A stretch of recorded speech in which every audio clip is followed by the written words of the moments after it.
네, 안녕하세요. 정인성입니다. 네, 기존엔 반도체를 연구했고 지금은 인공지능을 하고 있습니다. 인공지능을 연구하시는 분이고 불러서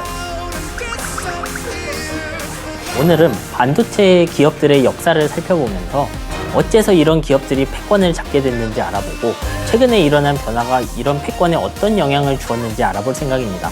IT 혁명을 이끄는 반도체 기업들. 1강, 반도체란 무엇인가?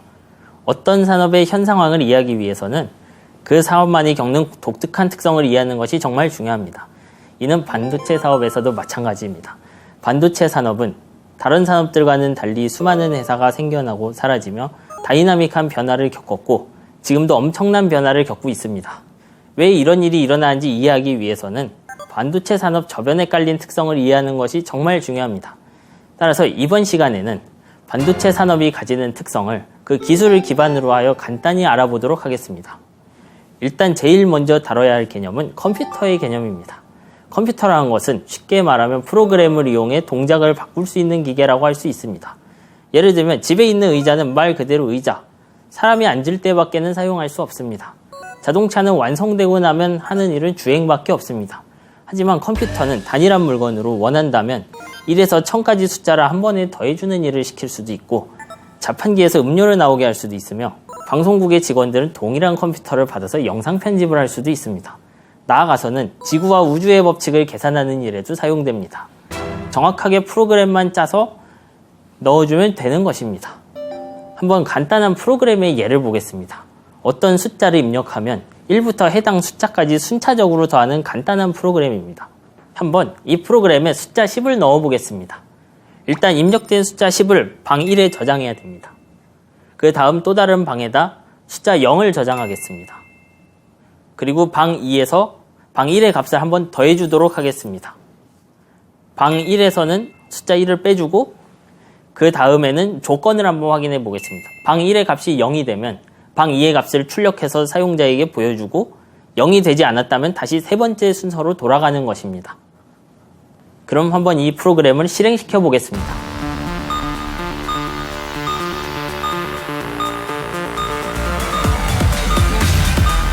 일단 위 작업들을 하기 위해서는 어떤 공간이 필요하다는 것을 알 수 있습니다. 두 값이 저장되어야 할 방 1과 2가 당연히 필요할 것이고 또한 첫 번째부터 여섯 번째 단계의 작업이 어딘가에 적혀 있어야만 합니다. 컴퓨터에서 이렇게 데이터가 적혀 있어야 할 곳을 메모리라 부릅니다. 또한 첫 번째부터 여섯 번째까지의 작업을 이해하는 무언가가 있어야 함을 쉽게 알 수 있습니다. 그 무언가는 메모리에 적혀 있는 작업 내용을 읽고 그것이 무엇인지, 예를 들면 덧셈인지 뺄셈인지 등을 구분할 수 있어야 하며 그에 맞춰서 계산도 할 수 있어야 합니다. 또한 특정 방에 접근해서 방 1이나 2에서 데이터를 가지고 오거나 혹은 다시 적어줄 수 있어야 하고 특정 방의 값을 원하는 값과 비교해서 다섯 번째로 갈 건지 아니면 세 번째로 다시 돌아갈지 혹은 최종적으로 수행을 끝낼지 결정할 능력이 있어야 합니다. 이러한 일을 하는 부품이 CPU입니다. 놀랍게도 컴퓨터가 해낼 수 있는 수많은 일은 이런 단순한 작업들의 조합으로 이루어지게 됩니다. 한편 여기서 등장한 메모리와 CPU는 반드시 한 개의 부품일 필요는 없습니다. 예를 들면 CPU라는 물건을 만들 때 여러 개의 다른 칩들을 결합해서 만들어도 좋고 심지어 만들지 못한 부분을 인간이 대신해도 상관이 없습니다. 이래도 CPU의 개념은 성립하고 실제로 CPU가 작동하게 됩니다. 실제로 초기의 CPU들은 수많은 칩이나 다이오드 트랜지스터들을 바깥에 주렁주렁 매달고 납땜한 형태로 만들어졌습니다. 지금은 상상하기 힘들지만 제조 과정 역시 사람이 손으로 부품을 하나씩 연결해 만들던 시절이 있었던 겁니다. 위 이야기를 통해 우리는 컴퓨터란 개념이 반도체란 개념과 일치하는 것이 아니라는 걸 쉽게 알 수 있습니다. 무언가 조작해서 행동이 바뀌면 컴퓨터가 됩니다. 실제로 우리 일상에서 컴퓨터를 쓰는 방식도 이와 비슷합니다. 직접 코드를 짜진 않더라도 브라우저를 띄워 인터넷을 하거나 워드를 띄워 문서 작업을 하는 등 동일한 기계에서 계속 다른 일을 시킬 수 있다는 것도 알 수 있습니다. 또한 컴퓨터라는 제품은 반드시 전기를 써야 할 필요도 없고 반도체가 들어가야 할 필요도 없습니다. 실제로 1837년에는 수증기로 동작하는 컴퓨터인 해석기관이라 불리는 기기를 만들어 보려다 실패한 사례가 있습니다. 1945년에는 애니악이라고 부르는 진공관을 이용한 컴퓨터도 있었습니다. 좀 극단적인 케이스로 제가 시키는 일을 100% 잘 수행하는 하인도 일종의 컴퓨터라 부를 수 있습니다. 앞에서 알아봤다시피 컴퓨터와 유사한 개념은 이미 1800년대에도 존재했으며 실제로 컴퓨터를 만들기 위한 시도가 계속되어 왔음을 알 수 있습니다. 하지만 100년이 넘는 시간 동안 큰 발전이 없이 시간만 지나왔다는 것도 알 수 있습니다. 아직 무언가가 부족했기 때문입니다. 우리가 아는 IT 세상은 1990년대에 되어서야 처음으로 그 모습을 드러낼 준비를 하게 되는데 그것이 바로 트랜지스터의 등장 덕분입니다. 트랜지스터는 이름에서 짐작 가능하듯 무언가를 바꾸는 전자부품입니다. 트랜지스터는 게이트라는 부분에 전압을 가해주면 전류가 흐르지 않을지를 바꿀 수 있는 전자부품입니다. 쉽게 말하면 전류를 특정 방향으로 흐르게 했다가 흐르지 않게 했다가 할 수 있는 부품이란 뜻입니다. 트랜지스터는 전류가 흐르는 영역과 게이트 영역의 반도체 물질들을 사용하면 만들 수 있습니다. 여기서 한 가지 짚고 넘어가야 할 것이 반도체라는 단어의 독특한 의미인데 실제 물리학에서는 반도체를 특정 전압이 높아지면 전류가 흘렀다 흐르지 않게 하는 것을 말하지만 재미있는 것은 물리학에서 말하는 반도체는 위에 반도체 물질들을 말하지만 실제 현실에서는 반도체 물질과 각종 전자회로를 결합한 물건을 반도체라고 부른다는 것입니다. 쉽게 말하면 반도체는 트랜지스터의 재료 중 하나인데 정작 트랜지스터로 만들어진 무언가도 편하게 반도체라고 불리는 것입니다. 일반적으로는 이런 전류 제어 능력이 왜 대단한 것인지 이해하기 힘들 수 있습니다. 왜냐하면 세상엔 이런 일을 하는 부품이 너무나 많기 때문입니다. 하지만 제가 집에서 형광등의 전기를 끄기 위해서 버튼을 누르는 행위가 얼마나 느린지 생각해보면 이 발견이 얼마나 대단한지 짐작할 수 있습니다. 제가 방의 스위치는 초당 한두 번밖에 조작하지 못하고 인간이 만든 자동차용 내연기관조차 소당 수천 회 정도 움직이는 것이 최선입니다. 이것보다 조금 더 빠른 모터들도 초당 수만 회에서 최대 10만 회 정도 회전하는 것이 보통입니다.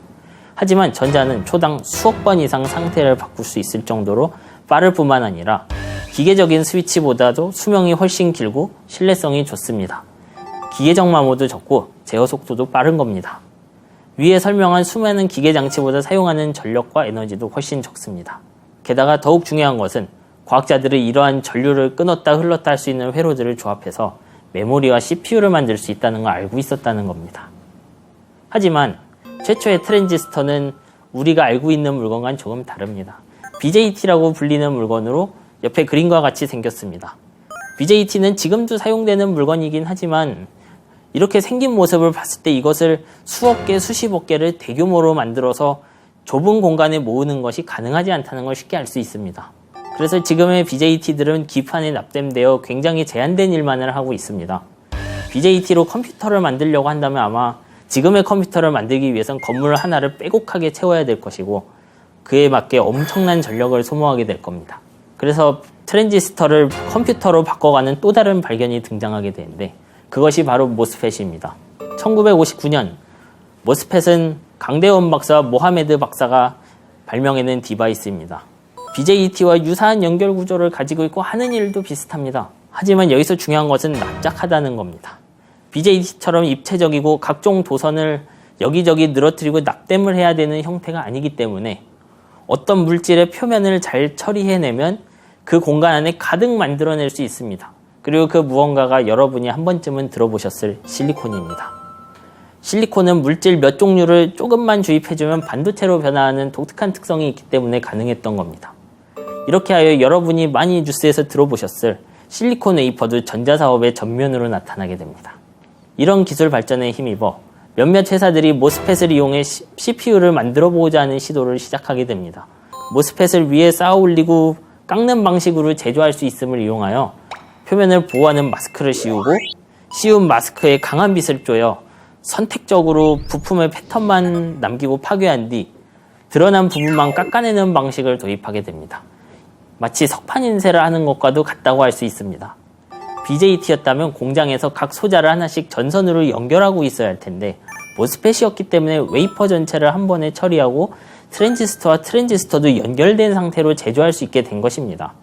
이 과정에서 가장 혁신적인 일을 처음으로 해낸 것은 우리가 잘 알고 있는 회사 인텔입니다.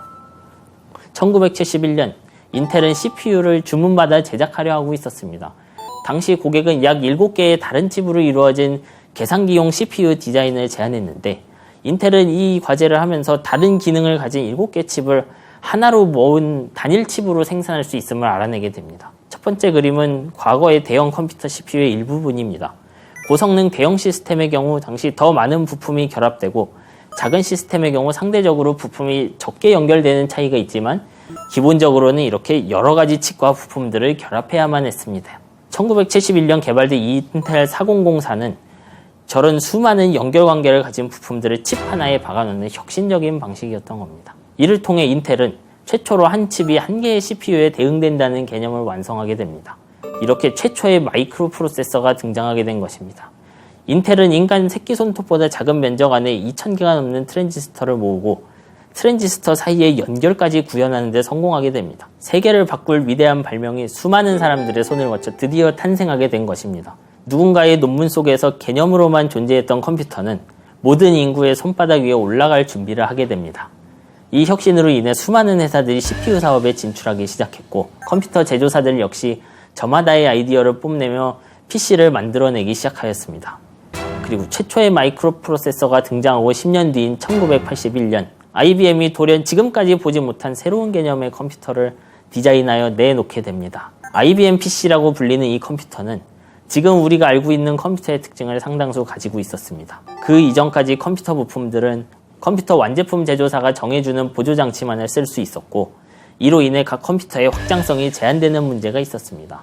이는 필연적으로 컴퓨터의 보조 부품과 제공되는 프로그램이 컴퓨터 제조사에 묶일 수밖에 없는 환경을 만들게 되었습니다.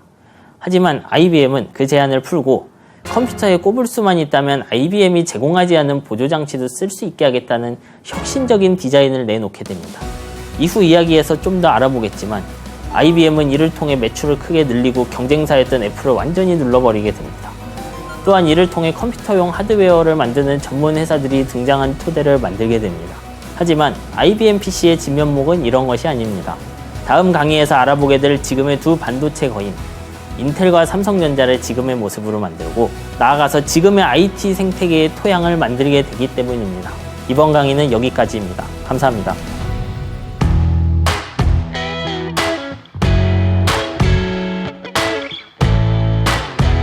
It's like I never loved you, like I was never gone.